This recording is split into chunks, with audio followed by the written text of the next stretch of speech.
सभी विद्यार्थियों को मेरा नमस्कार। मैं हूं गुंजन एरन और अपनी आज की इस वीडियो में हम बात कर रहे हैं क्लास 10th भौतिक विज्ञान के चैप्टर मानव नेत्र तथा रंग बिरंगा संसार से वायुमंडलीय अपवर्तन और वायुमंडलीय अपवर्तन के प्रभावों की। तो सबसे पहले बात कर लेते हैं वायुमंडलीय अपवर्तन, एटमॉस्फेरिक रिफ्रैक्शन क्या होता है। वायुमंडल में अस्थिरता के कारण, अस्थिरता का मतलब होता है कहीं पर वायुमंडल में कणों का घनत्व ज़्यादा होता है और कहीं पर कम होता है, तो वायुमंडल में अस्थिरता होती है। तो वायुमंडलीय अस्थिरता के कारण प्रकाश अपवर्तित होकर वायुमंडल में प्रवेश करता है। इस वायुमंडल में अस्थिरता के कारण प्रकाश का अपवर्तन होना, इस घटना को ही कहा जाता है वायुमंडलीय अपवर्तन। इसके बाद वायुमंडलीय अपवर्तन के कारण कौन कौन से प्रभाव देखने को हमें मिलते हैं उनकी बात हम कर लेते हैं।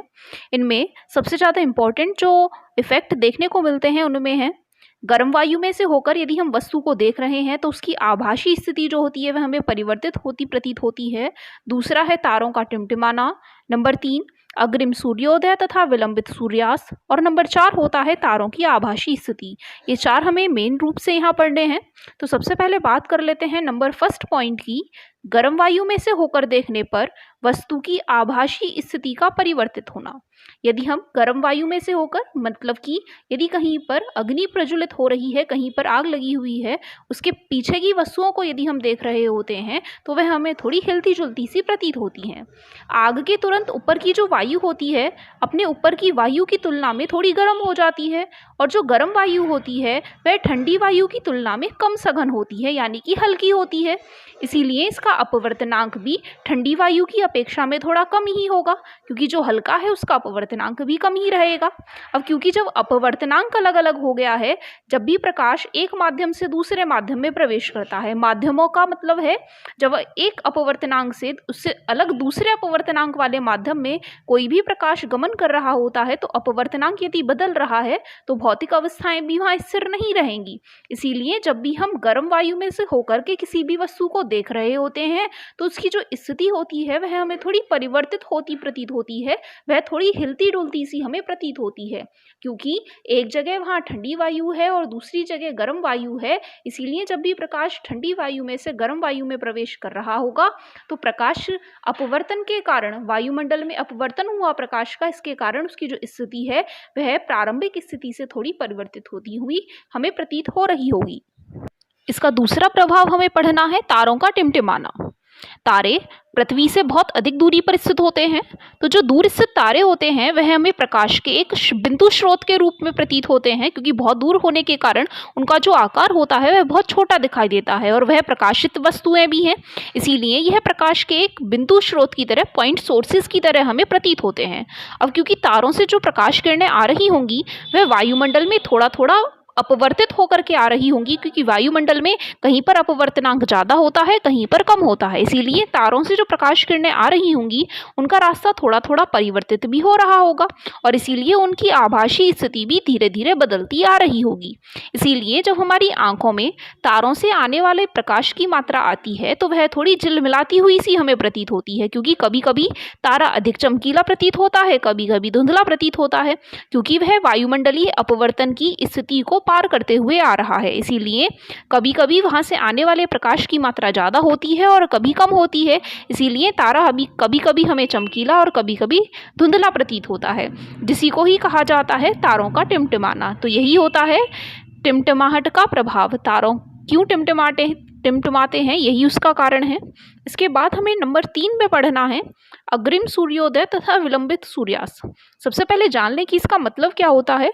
अग्रिम सूर्योदय, अग्रिम सूर्योदय का मतलब है जब वास्तविक में सूर्योदय होता है तो उससे 2 मिनट पहले ही हमें सूर्य दिखाई देने लगता है, और विलंबित सूर्यास्त का मतलब है जब सूर्यास्त होता है वास्तव में उसके 2 मिनट बाद तक भी हमें सूर्य दिखाई देता है। तो अग्रिम सूर्योदय, सूर्योदय से पहले दिखाई देना, और विलंबित सूर्यास्त का मतलब है सूर्यास्त के बाद भी हमें सूर्य का दिखाई देना। यह जो घटनाएं होती हैं यह फिर से वायुमंडलीय अपवर्तन के कारण ही हमें प्राप्त हो रही हैं, लेकिन ये घटनाएं कैसे घटित होती हैं उसे भी समझ लें। सूर्योदय और सूर्यास्त दोनों ही स्थितियों में सूर्य क्षैतिज रेखा से नीचे की तरफ स्थित होता है। इसीलिए जो सूर्य से आने वाला प्रकाश है वह जब प्रेक्षक तक, जो पृथ्वी पर उपस्थित प्रेक्षक है, जो वहाँ खड़ा हुआ है, उस तक पहुँचते समय वायुमंडलीय अपवर्तन की घटना से घटित होते हुए वहाँ पहुँच रहा होता है। अब जब भी सूर्य का प्रकाश अपवर्तनांक बदलते हुए माध्यम में प्रवेश करते हुए प्रेक्षक तक पहुँच रहा होगा तो उसकी जो आभासी स्थिति है वह समय के साथ साथ परिवर्तित हो रही होगी। इसीलिए जब क्षैतिज से नीचे सूर्य स्थित है और जब प्रकाश वह प्रेक्षक तक पहुंच रहा होगा तो प्रेक्षक तक पहुंचते पहुंचते वह प्रकाश ऐसा प्रतीत होता है कि वह सूर्य की आभासी स्थिति से आ रहा है, जैसे कि चित्र में दिखाया गया है। तो इसीलिए हमें महसूस होता है कि सूर्योदय, यानी कि जब सूर्य उदय होने वाला है उससे 2 मिनट पहले ही सूर्योदय हो चुका है, ऐसा हमें महसूस होता है। और इसी प्रकार जब सूर्यास्त हो रहा होता है तो फिर से हमें महसूस होता है कि अभी 2 मिनट बाकी है सूर्यास्त होने में। इन्हीं घटनाओं को कहा जाता है अग्रिम सूर्योदय तथा विलंबित सूर्यास्त। इसके बाद नंबर 4 में हमें पढ़ना है तारों की आभासी स्थिति। तारों की आभासी स्थिति में क्या हमें पढ़ना है? पृथ्वी के वायुमंडल में प्रवेश करने के बाद पृथ्वी के पृष्ठ पर पहुंचने तक तारे का प्रकाश फिर से निरंतर वायुमंडलीय अपवर्तित होते हुए प्रतीत होता है। वायुमंडलीय अपवर्तन उसी माध्यम में होता है जिसका क्रमिक यानी ग्रेजुअली चेंजिंग अपवर्तनांक हो। धीरे धीरे अपवर्तनांक बदलते हुए वह प्रकाश वहां से गुजर रहा होता है। अब क्योंकि वायुमंडल तारे के प्रकाश को अभिलंब की ओर झुका देता है, इसीलिए क्षैतिज के निकट देखने पर कोई भी तारा अपनी वास्तविक स्थिति से कुछ ऊंचाई पर प्रतीत होता है। जैसे कि चित्र में दिखाया गया है, एक तारे के वास्तविक मार्ग को दिखाया है और दूसरे तरफ डॉटेड लाइन से तारे की आभासी स्थिति को दिखाया गया है। नीचे की तरफ बढ़ते हुए अपवर्तनांक को दिखाया गया है, यानी कि माध्यम जो है वह धीरे धीरे नीचे की तरफ सघन हो रहा है। तो जब भी प्रकाश तारे से चल करके हमारे प्रेक्षक तक, पृथ्वी तक आ रहा है तो वह बढ़ते हुए अपवर्तनांक से हमारे पास तक आ रहा है। और जब भी प्रकाश एक कम अपवर्तनांक वाले माध्यम से ज्यादा अपवर्तनांक वाले माध्यम में प्रवेश करता है, यानी कि एक विरल माध्यम से सघन माध्यम में प्रवेश करता है, तो वह अभिलंब की तरफ झुक जाता है। इसीलिए जो तारे का प्रकाश प्रेक्षक तक पहुंच रहा होगा वह धीरे धीरे अभिलंब की तरफ झुकते हुए प्रेक्षक तक पहुंच रहा होगा। अंत में जो प्रकाश की स्थिति है वह प्रेक्षक को ऐसे प्रतीत होती है कि जो तारे की आभासी स्थिति है वह वास्तविक स्थिति से ऊपर की तरफ स्थित है।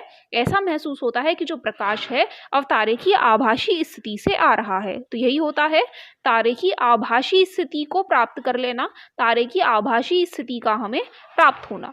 इसके बाद नेक्स्ट क्वेश्चन हमें पढ़ना है, ग्रह क्यों नहीं टिमटिमाते हैं? जैसे तारे टिमटिमाते हैं ऐसे ग्रह क्यों नहीं टिमटिमाते हैं? अभी हमने तारों के बारे में पढ़ा कि तारों का आकार छोटा होता है और वह बिंदु आकार के होते हैं, साथ ही वह पृथ्वी से बहुत ज़्यादा दूरी पर होते हैं। इसीलिए जब उनसे प्रकाश आ रहा होता है तो वह अपवर्तनांक बदलने के कारण कभी ज़्यादा और कभी कम प्रकाश पृथ्वी तक पहुंचाता है, जिसके कारण तारे हमें झिलमिलाते हुए प्रतीत होते हैं, यानी वह टिमटिमाते हुए प्रतीत होते हैं। लेकिन यदि ग्रहों की बात करें तो ग्रहों का जो आकार होता है वह तारों की अपेक्षा में काफ़ी बड़ा होता है। साथ ही जो ग्रह होते हैं वह पृथ्वी के काफ़ी नज़दीक होते हैं, इसीलिए हम उन्हें प्रकाश का बड़ा स्रोत मान सकते हैं। बड़ा स्रोत होने का मतलब है कि वह बहुत सारे तारों के जैसे बिंदु स्रोतों का संग्रह मान लिया जा सकता है। एक ग्रह प्रकाश के बिंदु स्रोतों का संग्रह मान करके चलें तो प्रत्येक स्रोत द्वारा हमारे आंख तक जो प्रकाश आ रहा है उनमें कुछ जो तारे रहे होंगे, कुछ जो बिंदु स्रोत रहे होंगे वह कुछ समय पर ज़्यादा प्रकाश दे रहे होंगे और कुछ जो बिंदु स्रोत हैं वह कम प्रकाश दे रहे होंगे। इस तरीके से उनका जो कुल परिवर्तन है उसका औसत मान हमें शून्य प्राप्त हो सकता है। तो यदि हम ग्रहों की बात कर रहे हैं तो ग्रहों को प्रकाश के बिंदु स्रोतों का संग्रह मान करके चलें तो प्रत्येक स्रोत द्वारा हमारे आँखों में प्रवेश करने वाले प्रकाश की मात्रा में कुल परिवर्तन का औसत मान शून्य होगा। इसीलिए ग्रह भी हमें टिमटिमाते प्रतीत नहीं हो रहे होंगे। लेकिन यदि यह भी तारों के जैसे ही हमसे बहुत दूर स्थित रहे होते, इनका आकार भी एक बिंदु आकार की तरह ही रहा होता, तो शायद ग्रह भी टिमटिमा रहे होते। लेकिन इनके पृथ्वी के नज़दीक होने के कारण, साथ ही इनका आकार बड़ा होने के कारण यह बहुत सारे बिंदु स्रोतों की तरह काम करते हैं, इसीलिए इनका कुल औसत मान शून्य होता है, टिमटिमाहट का औसत मान शून्य होता है। तो अपनी आज की इस वीडियो में इतना ही। धन्यवाद।